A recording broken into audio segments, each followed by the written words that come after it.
I have 2 wells in the outcrop of the Simsboro layer of the Carrizo-Wilcox that I rely on for domestic water, and these will be the first wells to go dry, and I mean dry, if the Simsboro is exploited by overpumping. LCRA's pumping would draw down the aquifer far beyond its recharge capacity, especially when combined with the pumping of the other nearby water marketers. We've tried to bring our concerns to the attention of senior staff and management and have been stonewalled and ignored, so we brought our concerns directly to you. LCRA is better than this. With its long tradition of service improvement and accomplishment throughout the basin, and you are the caretakers of that tradition. We don't seek a confrontation with the LCRA, but it's being forced upon us, and I think you should know this. LCRA exists to protect the river flow. When I was at the GBRA, we developed projects that recognize that the Simsboro is a contributing aquifer. The fact is, developing these projects at some point will cause the rivers to contribute to groundwater, meaning those who have surface water stored and permitted will lose water. That should be a goal and primary mission of any river authority. We determined that the best way to develop water supply, groundwater, was conjunctively, and we developed a conjunctive project. It's in the state water plan that involves surface water, groundwater, and storage.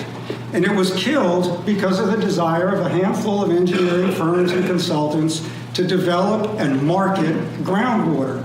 This is a national scandal. This is something that we would like LCRA to be on the side of the public. Today, I speak to you about the permit application LCRA filed with the Lost Pines Groundwater Conservation District to produce 25,000 acre-feet of water per year for export to some undisclosed buyer somewhere outside of Bastrop County.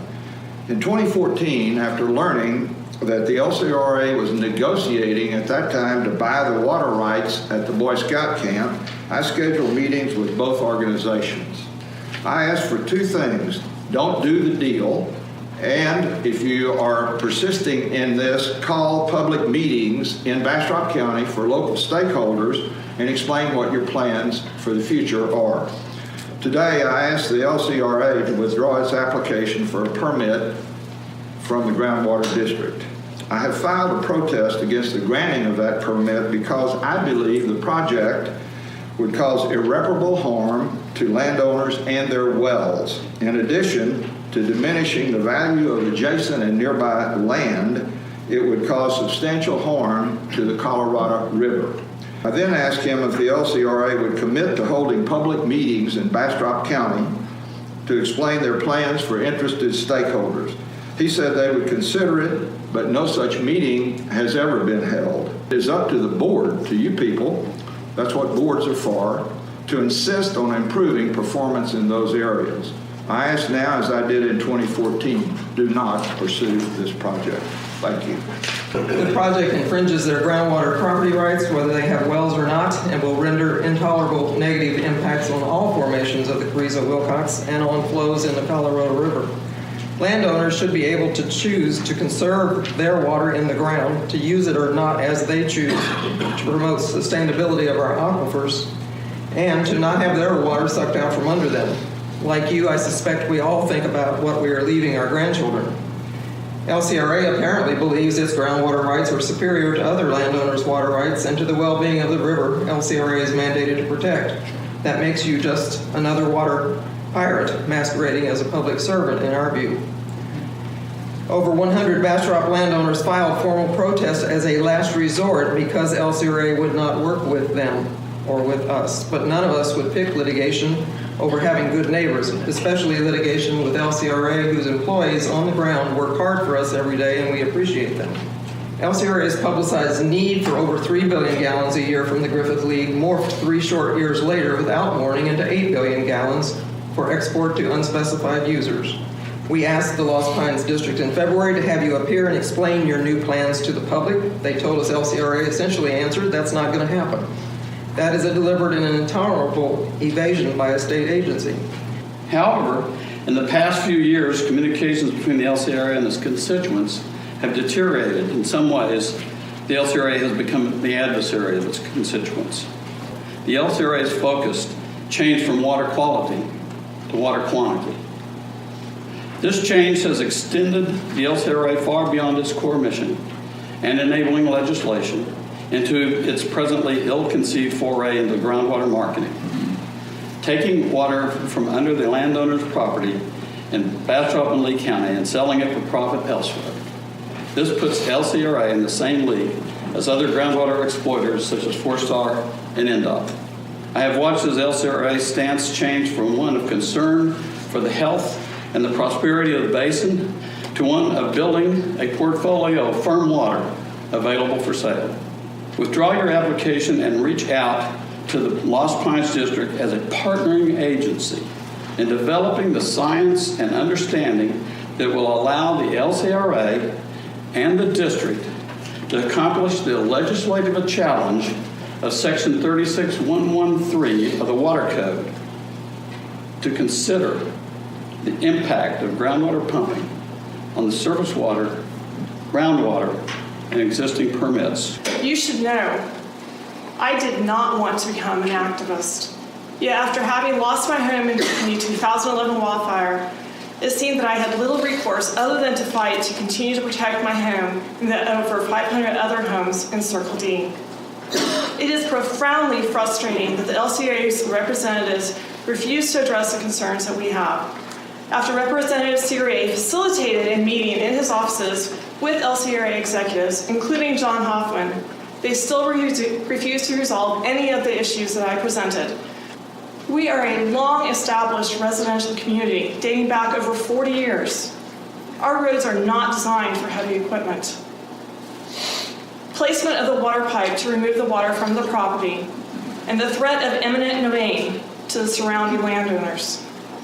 I am not willing to be bought with a nice meal and a few trinkets when the future of my community is at stake. Your agency is one that is supposed to help bring positive things to the community. Yet in this case, you have failed. Last spring, I met with Texas State climatologist Dr. Nielsen Gammon, and he says clearly we must plan for stronger storms, longer droughts, and higher temperatures. I've edited a white paper for you today outlining the legal, policy, and scientific challenges that your groundwater permit raises. I hope you'll take this report, read it carefully, and understand the critical issues raised and the fundamental difference between river surface water and local people's groundwater. This is a serious board of directors level issue to set the direction for the future of LCRA, respecting the best interests of all the citizens that you serve. I believe that as a state agency, LCRA has no business taking groundwater from under one group and selling it to someone else. But what unites today's coalition is protecting people's groundwater wells throughout the Bastrop, Lee, Burleson, and Vineland counties that are threatened by excessively large pumping permits for groundwater export that vastly exceed any imaginable sustainable level. If you add up the permits granted and applied for in Bastrop and Lee counties alone, you have up to 180,000 acre-feet a year out of an aquifer region that has a calculated recharge rate of 35,500 acre-feet per year. This simply cannot be sustained. As a state of Texas agency, LCRA has a special responsibility to protect and enhance the lives of all the citizens it serves. So please do what your charter calls for, and please do it well. Please do not, though, take other people's groundwater. I've been through Sunset twice. It's an uncomfortable position to be in, but there is a learning curve there that I think all of us in state government can do better.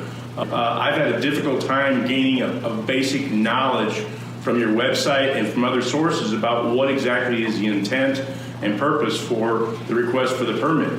I think there's an opportunity for you today or tomorrow to hit the reset button and be serious about becoming more transparent, especially with the people who are going to be affected by your proposal and your request for a permit.